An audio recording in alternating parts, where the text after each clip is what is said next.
How come when I go to Vox, they don't show me these videos? You see the difference between these two games? It's not just the quality of the graphics.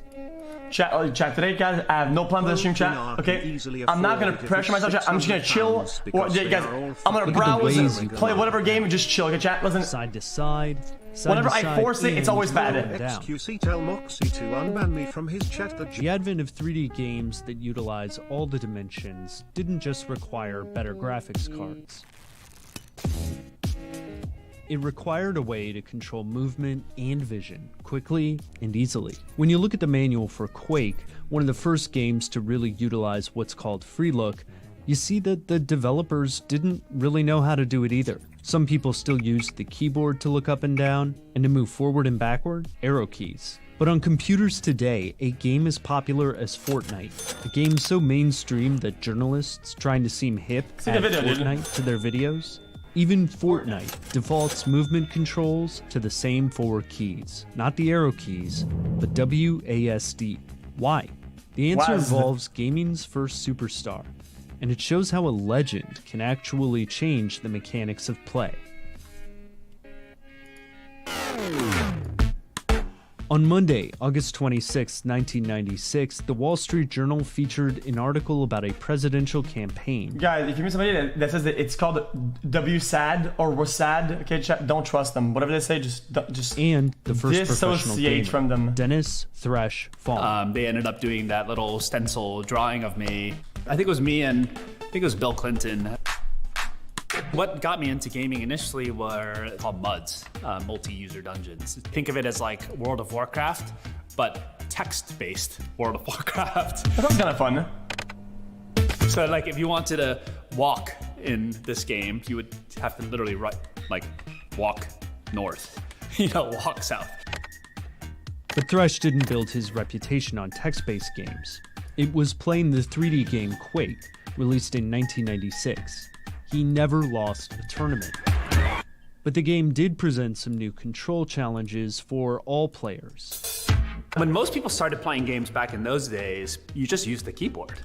And then over time, people realized that the keyboard had a fixed rate of turn. So if you guys, what the fuck was that? What was that? Once you turn left, it would kind of go like that. So you wouldn't be able to flick.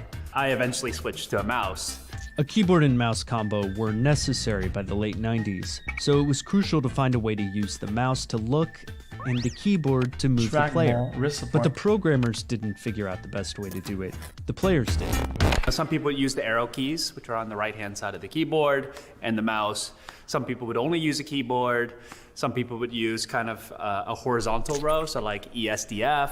There were literally probably hundreds of different combinations that people used. I found WASD on my left hand and then using the mouse on the right hand to be the most comfortable.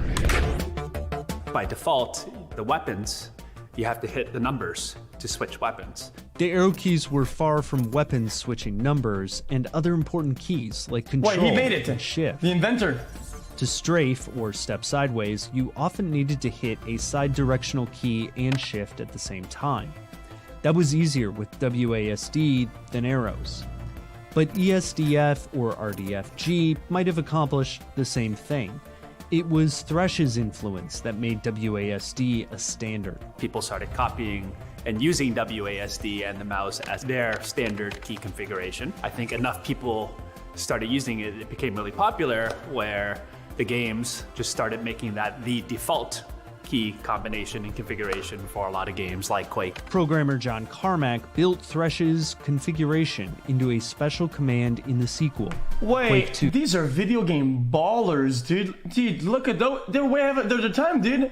What is that, a sports car, man? These guys are fucking bitches. Anybody could use the same controls as Thresh. That included sensitivity and speed, but also WAS and D. That layout spread from the leading game and player in just a couple of years. It quickly showed up in the manuals as defaults for an early multiplayer shooter, Star Siege Tribes, and the once-in-a-generation hit, Half-Life, which assumed players would use a keyboard, mouse, and WASD.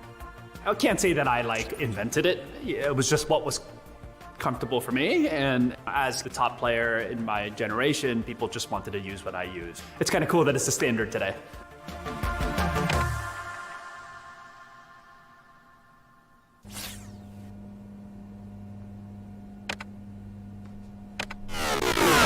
Ah, my ears, dude. Please, man. Okay, chat. That was cool video. I enjoyed it. The esports episode of Explained on Netflix. There's a lot of League of Legends in the episode. If you play, you might recognize the champion Thresh. That champion was actually named for the Thresh that you just saw. That's cool. Okay. First year xQcOW, here's to more years to come. Thanks for keeping me up when everyone This is a 20-minute VHS tape about... Okay. Next. React to SpongeBob. Didn't we already see it, didn't it? 19 months pop. Battle for... Oh, what is this? If you've played video games any time in the past 30 years, you're probably familiar with his work. Donkey Kong, Zelda, Star Fox, and then, of course, this guy. Legend. Mario. When Miyamoto makes games, he always tries to do things differently than other designers. Here he is back in 1998, explaining why he wasn't focused on online gaming. And why he wasn't adding small in-game purchases to Mario for iPhone in 2016.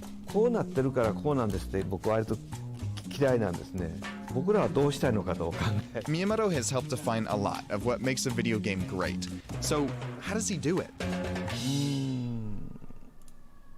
やっぱりね、達成感だと思うんですね。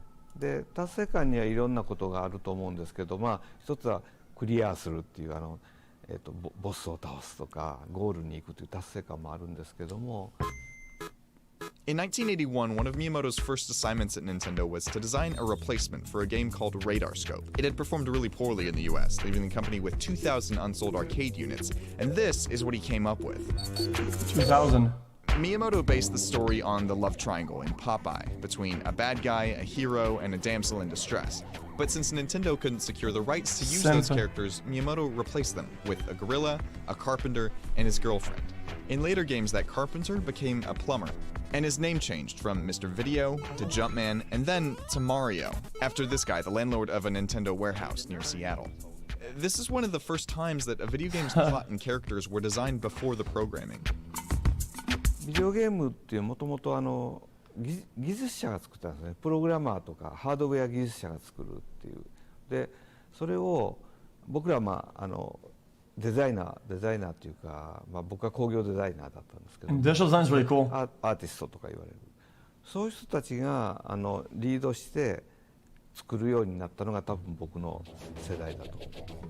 That change in approach came at a key time for video games. When Donkey Kong was first released in 1981, the video game market in North America was on the verge of collapse. It was saturated with a lot of different consoles, and the boom in home computers made a lot of people question why they would want a separate device just to play games. But the storytelling in games like Super Mario Bros. And The Legend of Zelda, which you could only play on Nintendo's own hardware, helped set them apart as bestsellers. で、そのために僕はその動機を作るために何をしたらいいのかっていう状況を見せる。マリオなら右へ右へ走っていけばゴールがあるって、ドンキーコングならさらわれた彼女を助けるためにそこまで登っていくっていう。A lot of Miyamoto's genius can be seen in the first level of Super Mario Bros. This is probably the most iconic level in video game history. It's designed to naturally teach you the game mechanics while you play. If you look at a breakdown, there's a lot of really subtle design work going on here. Though Mario is usually at the center of the screen, in this first scene he starts at the far left. All the empty space to the right of him gives you a sense of where to go. Now this character's look and movement suggest it's harmful, but don't worry, if you run into it, you'll just start the game over, without much of a penalty. Next you see gold blocks with question marks, and these are made to look intriguing, and once you hit one, you're rewarded. That then encourages you to hit the second block, which releases a mushroom. Even if you're scared now of what this might be, the positioning of the first obstacle makes it just about guaranteed that you're gonna run into this thing. And once you do, Mario gets bigger and stronger. And just like that, you've learned all the basic rules of the game without having to read a single word. あとは何でしょう。